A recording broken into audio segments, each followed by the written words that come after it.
আসসালামু আলাইকুম। কোটা সংস্কার চাই, মেধা হোক সবচেয়ে বড় কোঠা। দর্শক শ্রোতা, আয়মান সাদিককে তো আপনারা চিনেন। আপনারা অনেকেই বলেন যে ভাই, যারা অনলাইনে কাজ করেন, যাদের অনেক ফ্যান ফলোয়ার আছে, তারা কেন অনলাইনে কথা বলে না বা বাস্তবিক জীবনে এসে একটু কথা টথা বলে না, কেন বলে না?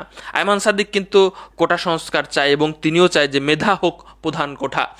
তো সে কিন্তু সবচেয়ে বড় কোঠা। তো সে যখন ফেসবুকে পোস্ট দিয়েছে, তার 10 মিনিট স্কুলে 5 কোটি টাকা বরাদ্দ ছিল, সেই বরাদ্দটা বাতিল করা হয়েছে, চুক্তি বাতিল করা হয়েছে। ধারণা করা হচ্ছে যে আয়মান সাদিকের এইটাকে সাপোর্ট করার কারণেই তিনি এত বড় লসের সম্মুখীন হতে যাচ্ছে। দেখেছেন অবস্থা, বর্তমান দেশের অবস্থা ভাই। আপনি এটা নিয়ে কথা বলবেন, আপনি এটা নিয়ে রাজপথে থাকবেন, আপনার ফুটেজ আপনার এলাকার কিছু মানুষজন দেখে আপনার বাসায় চলে যাবে এবং আপনার বাসায় আপনার মানুষদেরকে হুমকি দিয়ে আসবে। এই হচ্ছে অবস্থা। সব এলাকার অবস্থা হয়তো এরকম না। আবার আমরা যে প্ল্যাটফর্মে আমরা এইসব কথা বলবো, এগুলোও আসলে অন্য কেউ অনেকেই নিয়ন্ত্রণ করে। মুখ আমাদের একদম বন্ধ, চারিদিক থেকে আমরা আস্তে আস্তে চেপে আসতেছি। দর্শক শ্রোতা, আমাদের কি একটা বিষয়ে দাবি জানানোর জন্য আমরা কি রাজপথে নামতে পারি না? এটা কি আমাদের অধিকার নাই? আমাদের বলার অধিকার নাই? এই যে আমাদের এত এত হাজার হাজার লক্ষ লক্ষ মেধাবী তরুণ তরুণী আমাদের ভাই বোনেরা রাজপথে নেমেছে, তাদের কি বুদ্ধি কি শূন্য? তারা কি ঘোড়ার ঘাস খেয়ে এত দূর এসেছে? নাকি তাদেরও কথার বা তাদেরও ভাবনার আমাদের মূল্য দিতে হবে, মূল্য দেওয়া উচিত? দর্শক শ্রোতা, ভিডিওটার আলোচনা শুরু করার আগে আমি আপনাদেরকে একটা প্রশ্ন করতে চাই।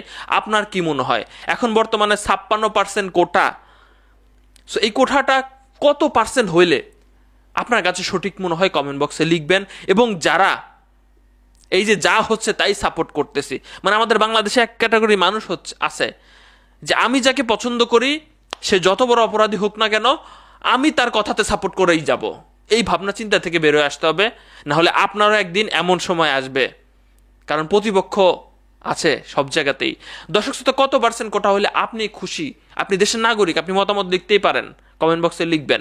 এবার আসেন আমি ব্যারিস্টার সুমন সাহেবের কথা বলি। আচ্ছা, ব্যারিস্টার সুমন কোন পক্ষের? বলবেন যে সবার পক্ষের, তিনি জনগণের পক্ষের। সো তিনি কিন্তু মাননীয় প্রধানমন্ত্রীকে যথেষ্ট মানেন এবং তিনি দেখলাম সংবাদ সম্মেলন করে আজকে বলল যে আচ্ছা, এই যে আমরা তো দেখেছি এর আগে যে আমাদের মাননীয় প্রধানমন্ত্রী হঠাৎ করেই বললেন এর আগের আন্দোলনে ভিপি নূর কতই না আঘাতপ্রাপ্ত হয়েছে, এবার ভিপি নূর কেন সংযুক্ত হতে পারছে না? কারণ তিনি আর ছাত্র নাই, এই জন্য তাকে দেখা যাচ্ছে না। আবার নতুন ছাত্র নেতা সেখান থেকে উঠে আসবে, ঢাকা বিশ্ববিদ্যালয় থেকে। দর্শক শ্রোতা, গতবার যখন কোটা আন্দোলন হয়, এক পর্যায়ে মাননীয় প্রধানমন্ত্রী বলেছেন যা কোটাই থাকবে না, নাও। তখনই আমার জাস্ট একটু খটকা লাগছে যে হয়তোবা এটার একটা অন্যরকম রূপ আমরা দেখতে পারি। ঠিক তাই হলো। এতদিন পরে এসে কিছু মানুষজন আদালতে গিয়ে টুকে দিল এবং আমরা তখন আন্দোলন করলাম, আমরা আপিল বিভাগেও গিয়েছি। আমরা এরপরে যখন আন্দোলন গরম গরম, ঠিক তখনই আমাদেরকে বলা হলো যে 1 মাস পরে এটার একটা রায় হবে, তোমরা 1 মাস মানে বাসায় চলে যাও, যে যার প্রতিষ্ঠানে চলে যাও। আসলে কি এই যে তাদের কথা এরা কেন শুনছে না? আমার যেটা ধারণা যে কেন আন্দোলনকারীরা শুনছে না যে 1 মাস পরে এটা রায় হবে বা 1 মাস পরে সবকিছু জানা যাবে, কেন এরা বাসায় ফিরে যাচ্ছে না? কারণ জানে যে একটা আন্দোলন গরম হইতে কতটা সময় লাগে, আবারও যখন আন্দোলন শুরু করবে তখন সেটা গরম হইতে হইতে আরো অনেক সময় পার হয়ে যাবে। সো গরমে থাকতে থাকতে একটা হাইপ তুলতে চাচ্ছে, আমার মনে হয় এটা। এই যে গতকালকে আমরা দেখলাম যে কত, মানে এই যে যারা এই যে ছাত্রলীগ বলতেছেন, এরা কি? এরা ছাত্র, সবাই সবার কথা কিন্তু বলতেছি না আমি, তো এরা ছাত্র এবং মেধাবী ছাত্র। কেন আমরা এক ভাই আরেক ভাইয়ের মুখোমুখি করে দিচ্ছে, এক ভাই আরেক বোনের মুখোমুখি করে দিচ্ছি? আন্দোলন করার রাইট কি আমাদের নাই? আমাদের কি মুখের মানে স্বাধীনতা নাই কিছু বলার? আমি বলতে পারি না? তো আমাদের ব্যবস্থা আইনগত ভাব দিয়েও আমরা নিব, আমাদের স্বাধীনতা আছে, আমরা কথা বলবো, আমরা আন্দোলন করবো আমাদের কোনো বিষয়ে যদি আমরা সহমত না হতে পারি। তো ব্যারিস্টার সুমন বলতেছে যে আমরা 1 মাস অপেক্ষা করি, আমরা মুখোমুখি না হই। হয়তো বা দেখা গেল আজকে ছাত্রলীগ কাউকে আঘাত করেছে, পরে আরেক দিন দেখা গেল যে ছাত্ররা ক্ষিপ্ত হয়ে গিয়ে ছাত্রলীগের আঘাত করলো। তো এটা একটা আসলে অন্যরকম পরিস্থিতির সৃষ্টি হয়ে যাবে। আমরা 1 মাস অপেক্ষা করি, আদালত কি রায় দেয় দেখি, নাহলে তখন আন্দোলন করা যাবে।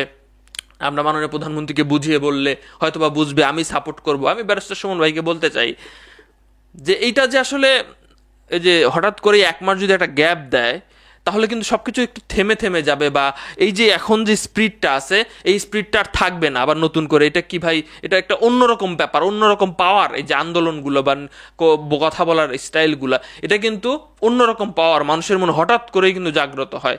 সো এটা 1 মাস বন্ধ করে রাখা বা মাঝে মধ্যে বন্ধ করে রাখা, এটা আসলে কেমন হবে আমি জানি না। তো ব্যারিস্টার সুমন ভাই এই আহ্বান যারা জানাইছে, সো আমার মতে আমিও মনে করি যেটা একটা সঠিক সংস্কার দরকার। একটা নির্দিষ্ট বসে নির্দিষ্ট একটা পার্সেন্ট থাকা দরকার, যেটা আসলে এই যে এখন প্রশ্ন পর্যন্ত মানে কি করবে, এত এত আন্দোলন কেন ভাই? এই যে একজন দেখলাম যে আলোচনা করতেছিল যে আসলে প্রকৃতপক্ষে যারা দেশ স্বাধীন করেছে তারা কত পার্সেন্ট তাদের নাতিপুতি আছে, কত পার্সেন্ট আছে। আসলে প্রকৃতপক্ষে দেখা যাচ্ছে এই যে প্রশ্নপত্র ফাঁস হয়ে যাচ্ছে, মানে একজনের চাকরি না পাওয়া যে কত বড় কষ্ট জীবনে, সেক্ষেত্রে যদি এই কোটা যদি একটা বিশাল বড় একটা প্রতিদ্বন্দ্বী হয়ে দাঁড়ায়, তো সেক্ষেত্রে আরো কষ্টজনক ব্যাপার হয়ে যায়। যে প্রশ্নপত্র ফাঁস হইতেছে, আত্মীয় স্বজন মামা খালু তাদেরও এক ধরনের কোটা আছে, মানে অঘোষিত কোটা। তো সেক্ষেত্রে আমরা একদম দেয়ালে পিঠ ঠেকে গেছে। তো আমিও চাই কোটার সংস্কার হোক, এটা আমার ব্যক্তিগত মতামত, আপনি এটার সাথে দ্বিমত থাকতেও পারেন। তো দেখা যাক কি হয় শেষ পর্যন্ত। ভিডিওটা শেয়ার করে দিবেন এবং আপনার মতামত কমেন্ট বক্সে লিখবেন।